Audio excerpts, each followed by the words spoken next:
Students, आज हम लोग हिंदी का पाठ 4 चिड़िया पढ़ेंगे जो प्रभा शर्मा के द्वारा एक कविता दी गई है। और पहले मैं कविता को एक बार पढ़ देती हूँ और उसके बाद इसमें मैं कुछ विशेष पशु पक्षियों के जीवन और दिनचर्या के विषय में कुछ हम लोग बातचीत करेंगे और कुछ मैं वर्ड्स की पिक्युलियरिटी भी बताऊंगी। तो ध्यान से जरा सुन लें आप लोग, कॉपी और पेंसिल के साथ साथ निकाल लें, हो सकता है बीच में आपको लिखना भी पड़ जाए। पंख फैलाए अंडे से दी, सुंदर नीली पीली चिड़िया, कब इनसे चूजे निकलेंगे, बोली माँ से नन्ही गुड़िया। एक छोटी सी बच्ची होती है जो अपनी माँ से पूछती है कि जो पक्षी अपने अंडे को से रही है, अंडे को जब देती है तो उससे उनके बच्चे निकलने तक बहुत प्यार से आराम से वह उस पर गर्मी अपना देती है, बैठी रहती है और काफ़ी देखभाल करती हैं। तो वही नन्ही गुड़िया अपनी माँ से पूछ रही है कि कब ये इससे जो है वह चूजे निकलेंगे, कब चू चू ची ची कर कर यहाँ वहाँ नन्हे फुदकेंगे। आपने कभी छोटे से न्यूली बॉर्न चूजे को देखा है जो बिल्कुल अंडे से निकला हुआ है, बहुत दूर तक वह उड़ नहीं सकता है और काफ़ी मतलब आप ये कहें कि बहुत ही कोमल उनके शरीर पर एकदम छोटे छोटे मुलायम पंख और बड़े प्यार से माँ उसको दाना तिनका सब ला करके देती है। कब चू चू ची ची कर कर यहाँ वहाँ नन्हे फुदकेंगे, कब इस ऊंचे नील गगन में यहाँ वहाँ वे दूर उड़ेंगे। वही बच्ची फिर अपनी माँ से ही सवाल कर रही है कि कब यहाँ अंडे से चूजे निकलेंगे और चूजे चू चू ची ची की आवाज़ करके यहाँ वहाँ कब फुदकेंगे, कब उनको बड़े पंख होंगे जो वह नीले आसमान में दूर उड़ेंगे। जब इन सूखी शाखों पर लाल हरे पत्ते आएंगे, बिटिया वे चूजे की खातिर कोमल सी चादर बिछाएंगे। अंडे से चूजे निकलेंगे तब खूब शोर मचाएंगे, चिड़िया माँ से बातें कर कर हम सबका दिल बहलाएंगे। देखिए कितना मतलब प्यारा जो चूजे के निकलने के बाद पक्षियों का जो दिनचर्या है, जीवन है, उसके बारे में देखिए कितनी अच्छी बातें बताई गई है। और माँ उनको नन्ही गुड़िया को क्या समझाती है कि जब इन सूखी शाखों पर, वृक्ष जब पत्ता गिर जाता है, पतझड़ का मौसम, और जब उसमें लाल हरे पत्ते आएंगे, कहने का मतलब कि सूखी डाल है कोई, उस पर जब नए पत्ते आएंगे, बिटिया वे चूजों की खातिर कोमल सी चादर बिछाएंगे और तब वह चूजों के लिए कोमल सी चादर बिछाएंगे उसी पत्तों की तह लगा करके। अंडे से चूजे निकलेंगे तब खूब शोर मचाएंगे और अंडे से चूजे जब निकलेंगे तो अपने आप खूब शोर मचाएंगे और चिड़िया माँ से बातें कर कर हम सबका दिल बहलाएंगे। और वह जो नन्हा चूजा होगा उनकी जो माँ होंगी वो आपस में बातें करेंगे और इस तरह से हम सबका दिल बहलाएंगे। तो जरा रिकॉल करिए उस सिचुएशन को, उस सीन को कि एक पेड़ है और पेड़ पर बड़ा अच्छा घोंसला बना हुआ है, उस पर पत्तियों की चादर बिछी हुई है और चूजे से वो छोटा सा बच्चा है, उस पर एक बड़ी सी चिड़िया बैठी हुई है और वह उससे बातें करती है। चूजा भी मुंह खोल रहा है और चिड़िया जो है वो कहीं से दाना ला करके उस बच्चे को बड़े प्यार से खिला रही है। तो इस तरह के सिचुएशंस को भी आप रिकॉल करिए कभी कभी, जैसे कि आप देखेंगे भी, मैं आपको दिखाऊंगी कि कविता में बहुत सुंदर ही डायग्राम बनाया गया है। तो ये तो हुई आपकी ये 12 लाइन की कविता थी। मैं अभी आपको दिखाऊंगी, आपको कविता सचित्र लिखना है। मैं आपको इस में कुछ पक्षियों के बारे में कुछ रोचक बातें मैं लेके आई हूँ जो मैं आपको बताना चाह रही हूँ। और ब्लैक बोर्ड पर मैंने कुछ पक्षियों के नाम लिखे हैं, शायद सुना भी होगा आपने। काली चील, शामा, राजहंस, बाज, कमल पक्षी, नीलकंठ, कोयल, कबूतर, बतख, कौवा, तोता है। सबका अपना अपना अलग महत्व है। दशहरा, दुर्गा पूजा के दिन, विजयादशमी के दिन नीलकंठ देखने का बड़ा ही महत्व है। उसके बाद सामा भी पक्षी है, काफ़ी पिक्यूलियर। तो सबसे पहले मैं कोमल के बारे में एक बात बताना चाहती हूँ। कोयल अपने घोंसले नहीं बनाती है। कोयल क्या नहीं करती है? कोयल अपने घोंसले नहीं बनाती। कोयल अपना अंडा दूसरे पक्षी के घोंसले में रखती है। बहुत ही चालाक पक्षी है। कबूतर के बारे में आपको पता पता होना चाहिए कि पुराने समय में कबूतर का प्रयोग पत्र और चिट्ठियाँ भेजने के लिए किया जाता था। जब पोस्ट ऑफिस वगैरह की कोई इस तरह की बातें नहीं थी तो इनका प्रयोग किया जाता था। उनके गले में चिट्ठी बांध के और भेज दिया जाता था। कहीं दूर अगर कबूतर गया तो उस गांव में पता चलता था कि अच्छा उस जगह का उस व्यक्ति का है तो वो वहाँ पहुँचा दिया जाता था।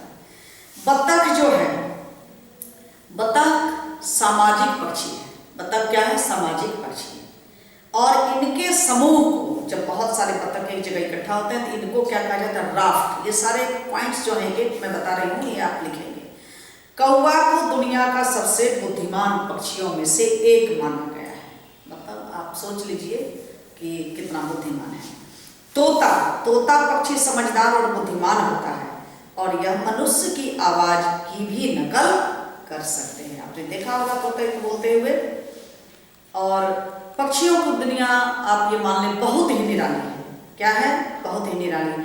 आकाश में ऊंचाई पर उड़ते पक्षी किसी सम्मोहन से कम नहीं। जब आप कभी आप ये समझ लीजिए कि अगर आपको कभी कुछ चिंतन मनन है या कोई दिल में तकलीफ है, कोई बातें चुप गई है, तो ऐसे सिचुएशन में आप क्या करिए?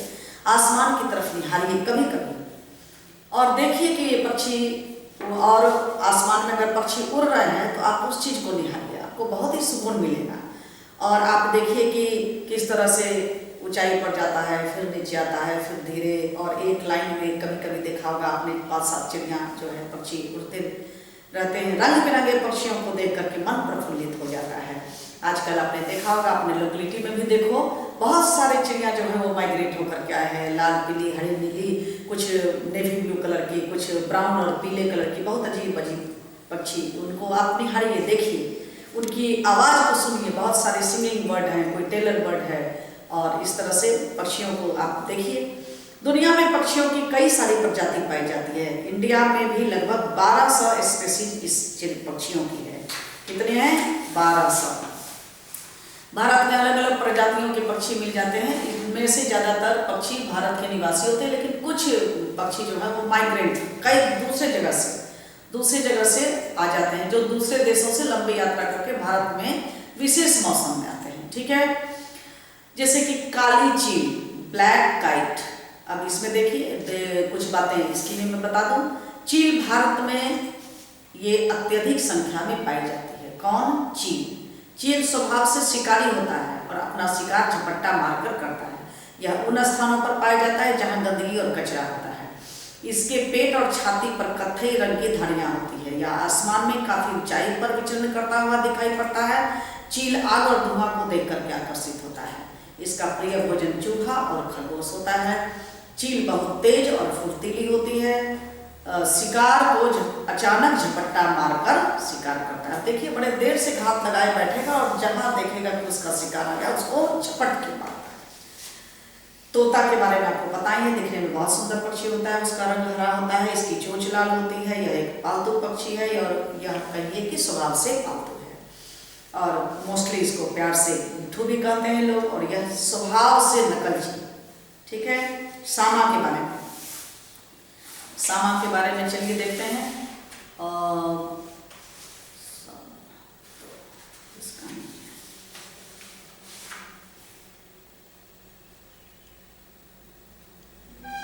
बाज, चीते सी चाल और बाज सी नजर, यह फिल्म संवाद को आपने सुना ही होगा, क्योंकि बाज की नजर बहुत तेज होती है और दूर आकाश में ऊंचाई पर उड़ते हुए भी जमीन पर शिकार को देख लेती है।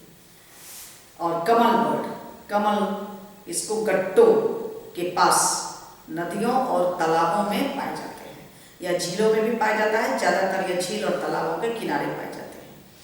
कमल पक्षी के पांव लंबे और पंजों में लंबे नाखून होते हैं। अच्छा, कमल पक्षी पानी में मौजूद कीड़ों और केंचुओं को खाता है। और नीलकंठ, नीलकंठ छोटे आकार का नॉर्थ इंडिया में पर्वतीय क्षेत्रों में पाया जाता है। और नीलकंठ के पंख नीले और इसके सिर पर भी नीला रंग होता है। यह ज्यादातर पेड़ों की डालियों और बिजलियों के तारों पर पाया जाता है। नीलकंठ के भी प्रिय भोजन कीट और मकोड़े हैं। ठीक है, चलिए, तो इतनी बातें जो है हम लोग कुछ पक्षियों के बारे में सुने।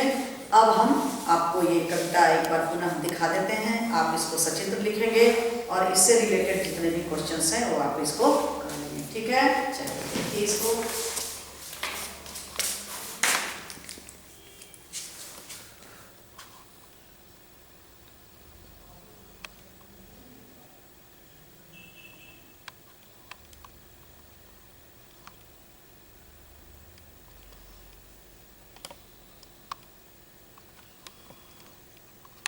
आपको कविता से चित्र लिखना है, इसके प्रश्न के उत्तर लिखने हैं और आपको जो भी कठिनाई हो समझने में आप पूछ सकते हैं।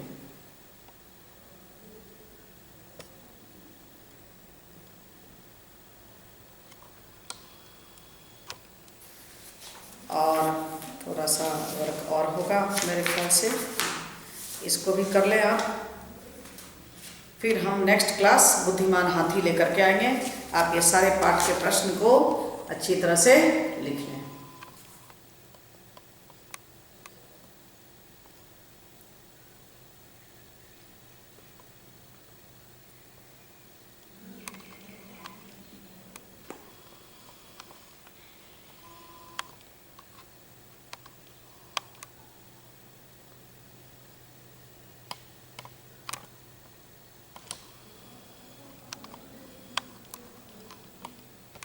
ठीक है, चलिए। तो इसमें चिड़ियों की चित्र जो है वो इंटरनेट की मदद से आप ले सकते हैं और कविता को निश्चित आप याद कर लें और चित्र देखिए और शीर्षक लिखिए। ये दो चित्र को इसको जरूर आप कर लीजिए। इस तरह से आपकी राइटिंग स्किल बढ़ेगी और थिंकिंग स्किल भी बढ़ेगी। Okay, bone in next classes.